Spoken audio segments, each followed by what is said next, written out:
মইতো বাৰু মোক মানে কৈ থৈছিলে যে তই গাড়ী ভাল পাৱ নাই বোলো পাওঁ কেলৈ নাপাওঁ অঁ তাৰপিছত কাম এটা কৰিম তোক ৰেঞ্জ ৰভাৰখন শিকাই দিম বাপৰে তাৰপিছততো একদম মই বোলো অঁ সেইটো শ্বুটিঙৰ টাইমতে কৈছিলে ফেব্ৰুৱাৰী মানত মই মানে কামোৰ দিওঁ অকণমান দেই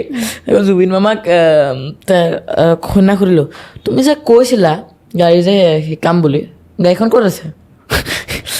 তাৰপিছত তেনেকুৱা কথাবিলাক পাতোঁ তাৰপিছত মোক আঙুঠিকেইটা মই ভাল পালোঁ দেই জুবিন এটা দিবা নি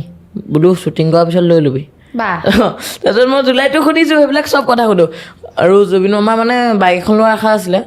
আহিবই আৰু মানে তিনিচুকীয়া বাইক তেওঁ কৈছিলে যে মই কেতিয়াও বাইক চলাই পোৱা নাই বাকী চিনেমাততো স্কুটি তুলি চলাই কিন্তু কেতিয়াও বাইক চলাই মই কিনি পোৱা নাই মই হণ্ডাৰ তিনিচুকীয়া বাইক এখন ল'ম বোলো সেইখন কেতিয়া আহিব বোলো আহিব আৰু বেছি দিন নাই আৰু আহিবই এইকেইদিনৰ ভিতৰতে তাৰপিছত এইবিলাক আশাবিলাক মানে আমিতো কথা পাতি যাওঁ